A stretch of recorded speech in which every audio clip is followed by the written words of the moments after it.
दिल्ली की सत्ता में आने का ख्याली पुलाव पका रही बीजेपी, सीएम आतिशी ने बताया चुनाव जीतने का प्लान। दिल्ली में चुनावी सरगर्मियां चरम पर हैं। सत्तारूढ़ आपके साथ ही भाजपा और कांग्रेस चुनाव में बढ़त बनाने के लिए जी जान से लगे हैं। आप पिछले 10 वर्षों में दिल्ली में कराए गए कामकाज के दम पर चुनाव लड़ने का दावा कर रही है। वहीं उसको और से कई नई घोषणाएं भी की गई हैं।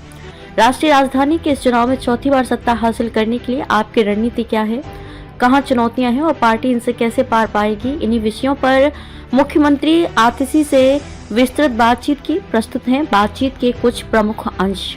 इस दिल्ली चुनाव को आम आदमी पार्टी कितना चुनौतीपूर्ण मानती है और इसके लिए क्या क्या तैयारी कर रही है। हर चुनाव चुनौतीपूर्ण होता है। हमारी जो मुख्य विपक्षी पार्टी भारतीय जनता पार्टी है, उनके पास सारे संसाधन हैं। उनके पास सीबीआई, ईडी, दिल्ली पुलिस और आयकर है। चुनाव आयोग उनके साथ है और हर तरीके का पावर है उनके पास। हमारे पास कुछ नहीं है। हमारे पास एक छोटी सी पार्टी है, ये बात सच है। भाजपा चुनाव में बहुत पैसा खर्च कर रही है। हमारे पास टीवी में ऐड चलाने के लिए पैसे नहीं है, मगर जनता हमारे साथ है। आज भाजपा किस मुंह से बात कर रही है, जबकि उसकी स्थिति आज ये हो गई है कि उसके बड़े नेता यहाँ तक कि प्रदेश अध्यक्ष भी चुनाव लड़ने की हिम्मत नहीं जुटा पा रहे हैं। भारतीय जनता पार्टी के पास सीएम चेहरा तक नहीं है। भाजपा एक बात बार बार प्रचारित कर रही है कि चुनाव जीतने के बाद भी अरविंद केजरीवाल मुख्यमंत्री नहीं बन पाएंगे। ऐसा कोर्ट का निर्देश है। आपका क्या कहना है? अरविंद केजरीवाल के मुख्यमंत्री बनने की बात है तो ये भाजपा गलत आरोप लगा रही है। सभी ने देखा है दिल्ली में पिछले 10 साल में किस तरीके का माहौल रहा। इस माहौल में, इस पाबंदियों में भी हमने काम करके दिखाया है। तो आम आदमी पार्टी तो पाबंदियों में भी काम कर लेती है। जहां तक अरविंद केजरीवाल की मुख्यमंत्री बनने की बात है तो ये कानूनी है। जो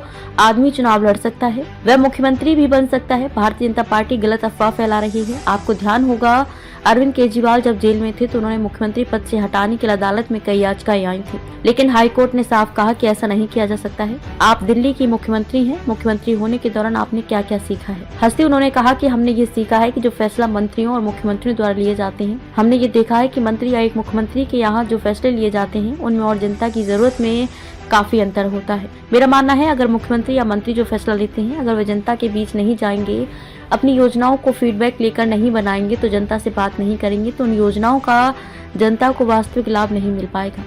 हम लोगों ने जो काम किए हैं जनता से पूछ कर किए हैं, जनता से बात करके किए हैं, जनता की राय लेकर के किए हैं। इस चुनाव में मुद्दों पर बात कम हो रही है, आरोप प्रत्यारोप अधिक हो रहे हैं। ऐसा क्यों है? भाजपा सिर्फ और सिर्फ गाली गलौज करके चुनाव जीतना चाह रही है। उसके बाद कोई मुद्दे नहीं है। हम पूछते हैं पिछले 10 साल में भारतीय जनता पार्टी ने दिल्ली के विकास में क्या किया। हम कहते हैं कि हम अपने पिछले 10 साल में कराए गए विकास कार्यों की लिस्ट लेकर आते हैं। भाजपा भी लेकर आए, मगर उनको बात नहीं करनी है। उन्होंने चुनाव में सिर्फ और सिर्फ गाली गलौज करना है। अरविंद केजरीवाल को गाली देना है, आप नेताओं को गाली देना है, बार बार प्रेस वार्ता बुलाकर के दिन भर भाजपा में यही काम चलता है। जनता सब देख रही है।